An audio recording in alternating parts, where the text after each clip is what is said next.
আসসালামু আলাইকুম। আমি হোমমেকার মুন্না ব্লগসের মুন্নি। আজও হাজির হয়ে গেলাম নতুন আরেকটা ভিডিও নিয়ে। আশা করছি কাছে দূরের দেশ বিদেশ যে যেখান থেকেই আমার এই ভিডিও দেখছেন বা দেখবেন সবাই ভালো আছেন। আমরা আলহামদুলিল্লাহ ভালো আছি। আজকের ভিডিওটা শুরু করেছিলাম নাস্তার পর থেকে। তো নাস্তা খেয়েছি, আর নাস্তা খেয়ে প্রতিদিনই টেবিলের মধ্যে চিন্তা করি কী রান্না করব। তো আজ অবশ্য চলে আসলাম মানে রুমে এসে কাঁথাটা সেলাই করতেছিলাম, আর ভাবলাম অনেকটুকু সেলাই করেছি, তারপরে ভাবলাম যে আপনাদের সাথে একটু শেয়ার করি আমার সকালের অংশটুকু। তার জন্য আমি দেখিয়ে দিলাম কাঁথাটা। এটা অনেক দিন আগে একবার দেখেছেন হয়তো বা ভিডিওতে, আমার বান্ধবী দিয়েছিল। তো অল্প একটু সেলাই করার পরে আবার হাত কেটেছিলাম মাছ কাটতে গিয়ে, তারপরে অনেক দিন রেখে দিয়েছি, এখন আবার নামিয়ে নিলাম। আর এদিকে তো এই যে ডিউটিটা তো চলতেছেই, ভিডিও দেখা দেখি, তো সেটাও এক এক করে দেখে নিচ্ছি। যারটা সামনে আসছে তারটাই দেখে নিচ্ছি। আর এইদিকে বাইরের অবস্থা আজকে খুবই ভালো, মাশাআল্লাহ আলহামদুলিল্লাহ। একেবারে বৃষ্টিও নেই, আবার একেবারে রোদের তাপও নেই বেশি, মোটামুটি সহনশীল একটা পরিবেশ। তো খুব ভালো লাগতেছিল। আর পানি তো কমতেছে না। আর এই পুকুরের পানিটা দেখেন কি অবস্থা, ভরপুর হয়ে গিয়েছে, মসজিদের মাঠটার সব কিছু সহই। আর এই যে শান্ত একটা পরিবেশ, প্রকৃতিটা আর সবুজের দিকে তাকালে চোখে জ্যোতি এমনিতেই বেড়ে যায়। তার জন্য আসলে যখনই সময় পাই বারান্দায় এসে দাঁড়াই, একটু প্রকৃতিকে দেখতে পাই। শহরের মাঝেও একটু প্রকৃতি আছে, আর সেটা দেখে মনটা জুড়িয়ে নিই। আর এদিকে দেখে নাস্তা খাওয়ার পর তো চলে গিয়েছিলাম, বসে অনেকক্ষণ কাঁথা সেলাই করেছি, প্রকৃতি দেখেছি। এদিকে মানে থালা প্লেটে কি অবস্থা, সিঙ্ক রান্নাঘর পুরো মানে অবস্থা খারাপ। তো সেগুলো গুছিয়ে নিয়েছি, আর আমি সিঙ্কের উপরেই সেলফটা টানিয়ে নিয়েছি, তো সেটার মধ্যে থালা বাসন ধুয়ে রেখে দিই, আর সেই পানিটা সিঙ্কেই পড়ে যায়। তারপর শুকিয়ে গেলে যেটা যেখানে রাখা সেটা সেখানে রেখে দিই। তো চামচগুলো রেখে দিলাম। আর এদিকে রান্না কি করব সেটা অবশ্য আগেই রেডি করে রেখে গিয়েছি, মানে ভিজিয়ে রেখে গিয়েছি। তো চিকেন রোস্ট করব, তারপর হচ্ছে গিয়ে গরু মাংস দিয়ে তেহারি রান্না করব, আর ডিমও করব। তো তার জন্য অবশ্য মশলাগুলো আবার রেডি করে নিচ্ছি। আর তেহারি, বিরিয়ানি বা রোস্ট যেটাই রান্না করি না কেন, সব মশলা কিন্তু বাসায় রেডি করতে চেষ্টা করি। সব ধরনের মশলাই বাসায় থাকে, আর সেগুলো দিয়েই কিন্তু আমি মশলা তৈরি করি। আর হচ্ছে গিয়ে বাইরে থেকে কোনো মানে রেডিমেড মশলা অবশ্য আমি কিনে কখনই রান্না করি না, আর আমার কাছে সেটা ভালোও লাগে না। এতে আমার টাকাও সাশ্রয় হচ্ছে, আর স্বাস্থ্যসম্মত একটা মশলাও খেতে পারতেছি। আমার চোখের দেখা বা আমি জানি এটা সম্পূর্ণ বিশুদ্ধ, এটাই হচ্ছে বড় সান্ত্বনা মনের। অনেক সময় মনের সন্দেহ থাকলেও কিন্তু আমাদের পেটে গোলমাল দেখা দিয়ে দেয়।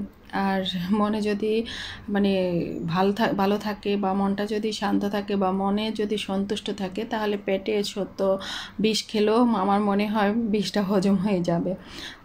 আর আমার দাদি সবসময় বলতো বিসমিল্লাহ সহকারে যে কোনো জিনিস খেলে বা 20 শোন আগে হজম হয়ে যায়। তো সেটাই আসলে চেষ্টা করি, সব কাজের আগে বিসমিল্লাহ করে বলেই শুরু করি, আবার খাওয়ার আগেও বিসমিল্লাহটাই বলে শুরু করি। তো এইদিকে দেখেন আমি কিন্তু কিশমিশ ভিজিয়ে নিয়েছি, তারপরে 3 ধরনের বাদাম ভিজিয়ে নিলাম, আর 3 ধরনের বাদামই একসাথে রেখে দিয়েছি। তো পোস্ত লাগবে, পোস্তটা আর বাদামের সাথে আমি ভিজাচ্ছি না, কারণ কিশমিশ বাদামগুলো আমি আবার ধুয়ে নেব, কারণ সেগুলো তো ধুয়ে রাখি না তার জন্য।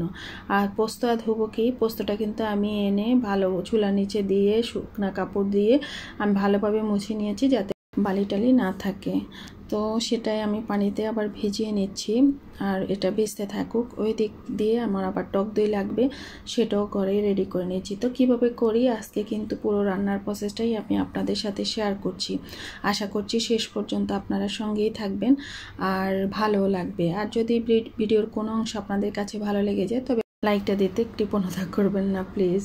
তো এদিকে আমি কুসুম গরম পানি নিয়েছি, তাতে আমি কিন্তু পাউডার মিল্ক দিয়ে দিলাম। তো পানিটার পরিমাণটা একটু বেশি নিয়ে ফেলেছি, তার জন্য দেখেন নাড়তে একটু অসুবিধা হচ্ছিল।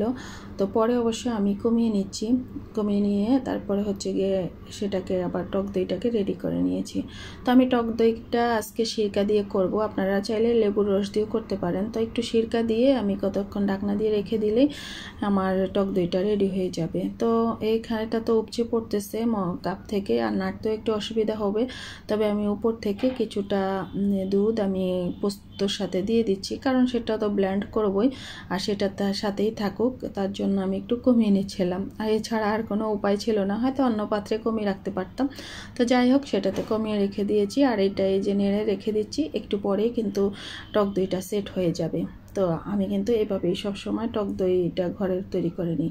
আর এদিকে তো কারেন্ট নেই, দেখতেই পাচ্ছেন আমি কিন্তু চার্জার লাইট নিয়ে চলে আসছি। এদিকে কাটাকুটি যা যা ছিল সব কিছু করে নিয়েছি। আলুটা কেটে ভালোভাবে ধুয়ে পানিতে ভিজিয়ে রেখেছি, যেহেতু এটা অনেক দিন যাবৎ ঘরে আছে, আলুটা একটু চুপসে গিয়েছে তার জন্য। এদিকে গরুর মাংসটা কিন্তু আগেরই কাটা ছিল, কেবল ভালোভাবে একটু ধুয়ে নিয়েছিলাম। আর চিকেনটাও এই যে ভালোভাবে ধুয়ে টুয়ে আমি পানি ঝরানোর জন্য স্ট্রেনারে রেখে দিয়েছি। আর আমরা যেহেতু 5 জন সদস্য, তো 5 জনের জন্য 5টা ডিমও সেদ্ধ বসিয়ে দিলাম। আর আরেক চুলায় কিন্তু আমি একটা প্যান বসিয়ে দিয়েছি, তাতে সয়াবিন তেল আগেরই ছিল, কারণ এর আগে আমি পুরি ভেজেছিলাম এটার মধ্যে, তার জন্য ওই তেলটাই আমি এখন ব্যবহার করতেছি। কারণ তেলের মধ্যে কিন্তু কোনো ভাজা পোড়া কোনো কিছু কিন্তু অবশিষ্ট নেই, তার জন্য। তো আমি একটু বেরেস্তা করে নেব, আমার বেরেস্তা লাগবে, কারণ রোস্টের মধ্যে যে বাদাম টাদাম পেস্ট করব তার সাথে আমি একটু বেরেস্তা দেবো। আর এমনিতেও রোস্ট বা পোলাওতে তো বেরেস্তা লাগে, তো আমি একটু বেরেস্তা করে নিচ্ছি। তো বেরেস্তাটাও করে নিচ্ছি। আর এদিকে তো আমার বাসায় নেই কারেন্ট, কি যে একটা অবস্থা, তারপরেও কিন্তু ওই যে লাইট টাইট জ্বালিয়ে টালিয়ে আমি কোনো মতো ম্যানেজ করে নিচ্ছি। আর ওইদিকে কিন্তু আমার ফোনেরও চার্জ শেষ হয়ে গিয়েছে, দেখতে পাচ্ছেন যে ভিডিওটা কেমন হচ্ছে। তো এই যে বেরেস্তাটা করা হয়ে গেল, বেরেস্তাটা আমি একপাশে রেখে দিলাম। এবার ওই তেলে আমি চিকেনগুলো ভেজে নেব। তো চিকেনটা কিন্তু আমি আগেই লবণ মেখে রেখে দিয়েছিলাম, তো যতটুকু পানি মানে ঝরে যাওয়ার ততটুকু পানি ঝরে গিয়েছে, কারণ আমি এটা স্ট্রেনারেই রেখে দিয়েছিলাম। তো চিকেনটাও ভেজে নেব। তারপর হচ্ছে গিয়ে আমি আলু যে কেটে রেখেছিলাম সেটাও ভেজে নেব, ডিমগুলোও ভেজে নেব। ডিমগুলো কিন্তু আমার মানে কি বলে হয়ে গেছে সেদ্ধ, তো সেটাও আমি এক ফাঁকে কিন্তু ছিলে নিয়েছিলাম। আর এদিকে ফোনটা চার্জে দিয়ে তারপরে আবারও চলে আসলাম ফোনটা নিয়ে ভিডিও করার জন্য। আর ওই ফাঁকে কিন্তু আমি অফ ক্যামেরায় সব ভাজা পোড়াগুলো করে নিয়েছি। তো আজকে আমি কিন্তু তেহারিটা অন্যভাবে বসাবো, এতদিন তো অন্যভাবে বসাতাম, সেটাও আপনাদের সাথে শেয়ার করছি। আজ একটু অন্যভাবে বসাবো। তো এই যে তেল দিয়ে দিলাম, যে মুরগি ভেজেছিলাম সেই তেলটাই এটার মধ্যে দিয়ে দিয়েছি। আর ওই প্যানের মধ্যে কিন্তু আমি পানি দিয়ে দিয়েছি রান্নার কাজে ব্যবহার করব তার জন্য।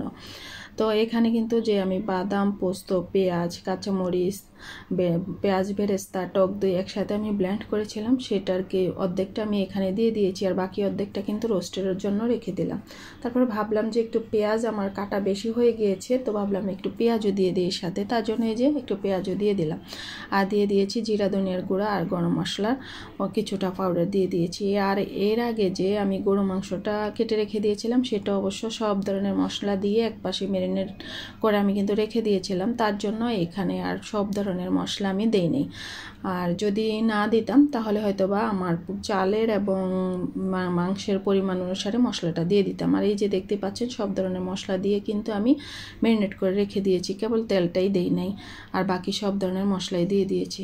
আর ওই যে ফোড়নের মধ্যে কেবল আমি বেরেস্তা ওই যেই কী বলে মশলাটা আমি ব্লেন্ড করেছি সেটার মধ্যে কেবল আমি একটু জিরা ধনিয়ার গুঁড়া দিয়েছি আর গরম মশলা পাউডার দিয়ে দিচ্ছি। তারপরে আবার একটু অর্ধেকটা টক দিয়ে দিলাম, যেটা ছিল আর কি, সেটা দিয়ে আমি ভালোভাবে মাংসটাকে কষিয়ে নেব।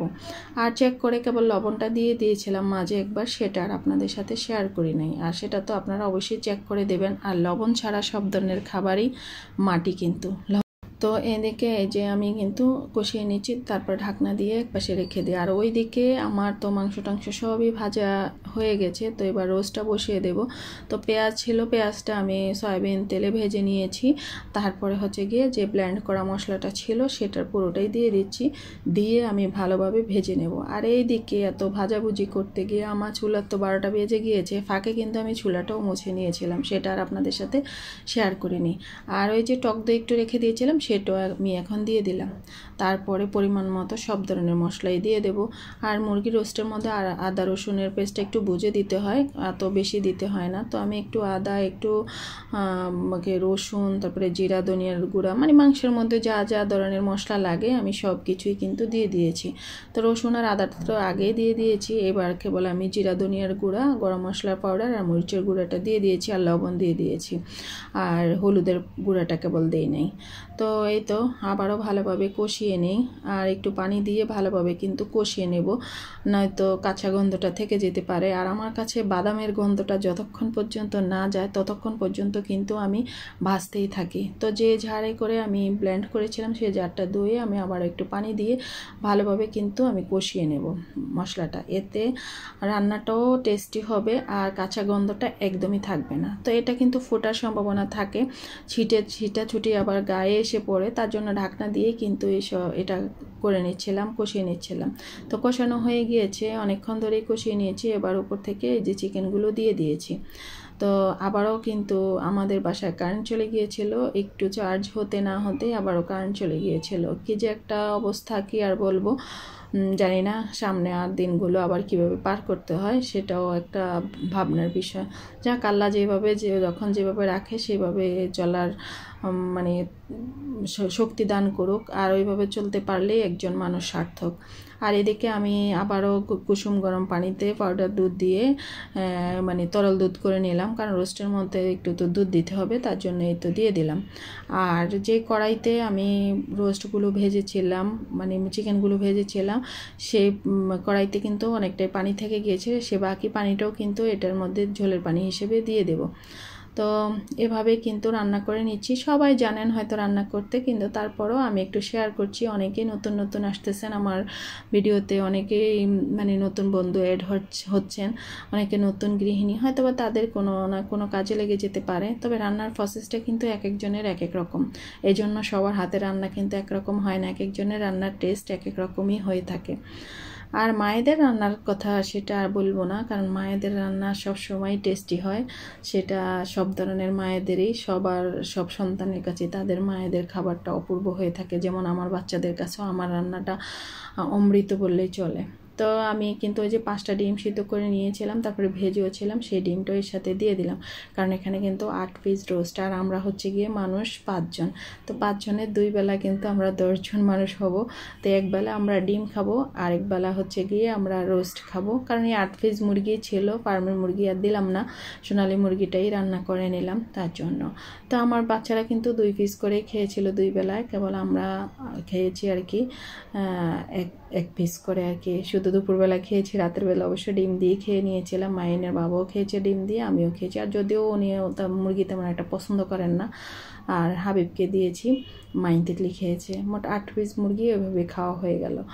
তো আর এদিকে যে গরু মাংসটা তো অনেকক্ষণ ধরে কষিয়েছি, সেদ্ধও হয়ে গিয়েছে, সাথে কিন্তু আমি আলুটাও দিয়ে দিয়েছিলাম ভেজে রাখা। তো আলুটা সহ আবারও কতক্ষণ কষিয়ে নিয়েছিলাম, তারপরে এই যে চালটা দিয়ে দিলাম। আমি কিন্তু অন্যান্য সময় আপনাদের সাথে শেয়ার করেছিলাম, চালটাকে কিন্তু আমি আলাদাভাবে ভেজে নিতাম তেলের মধ্যে, পেঁয়াজটা ভেজে তারপরে চালটা দিয়ে ভেজে নিতাম, তারপরে সব ধরনের মশলা দিয়ে ভালোভাবে কষিয়ে তারপরে কিন্তু আমি মানে কষিয়ে রাখা মাংসটা দিয়ে দিতাম। সেটা মুরগির মাংস হোক আর হচ্ছে গিয়ে গরু মাংস হোক, ওইভাবেই আমি কিন্তু বিরিয়ানি বলেন বা তেহারি বলেন এভাবে রান্না করতাম। আজ একটু এভাবে করলাম, ভাবলাম যে একটা পাতিলি নোংরা করি, এতগুলো মানে থালা প্লেট ধুতে ধুতে আমার জান শেষ, এই জন্য। তারপরে অনেকক্ষণ কষিয়ে নেওয়ার পরে ঝোলের পানিটাও দিয়ে দিয়েছি, কয়েকটা কাঁচামরিচ দিয়ে দিয়েছি, আলু বোখারা দিয়ে দিয়েছি, আবার স্বাদ অনুসারে কিন্তু লবণ দিয়ে দিয়েছিলাম, সেটাই স্কিপ হয়ে গিয়েছে। তারপরে ঢাকনা দিয়ে ডেকে রান্না করে নেব। তারপরে কিন্তু আমার রান্না হয়েও গিয়েছিল, আর এই ফাঁকে তো ঘরের অন্যান্য কাজগুলো সব গুছিয়ে নিয়েছিলাম। আর এই তো ঝরঝরে একটা তেহারি হয়ে গেল। তেহারি বলেন আর বিরিয়ানি বলেন, আমরা কিন্তু এটাকে বিরিয়ানি বলি। গরু মাংস দিয়ে রান্না করলেও বিরিয়ানি বলি, খাসির মাংস দিয়ে করলেও বিরিয়ানি বলি, আর মুরগির মাংস দিয়ে রান্না করলেও কিন্তু বিরিয়ানি বলি। তো এই তো এভাবে রান্না করে দেখবেন, খেতে কিন্তু খুব মজা হয় আর খুব ঝরঝরা হয়েছিল। আর এটা কিন্তু মানে প্যাকেটের চাল না, এটা খোলা চালই নর্মাল। এই চালটা দেখলাম যে খুব ভালো, তার জন্য বাসা বারবারই আনা হয়। আর ওইদিকে ওই যে রোস্ট আর কী বলে ডিম আর শশা কেটে নিয়েছি, কারণ পেঁয়াজ টেয়াজ লেবু টেবু কেউ খাবে না, তার জন্য নিলাম না। আর গিলন পানি তো সাথে আছি, আর এটা ছাড়া আমার অবশ্য এইসব খাবার গিলা যায় না, তার জন্য গিলন পানিটা লাগেই, তার জন্য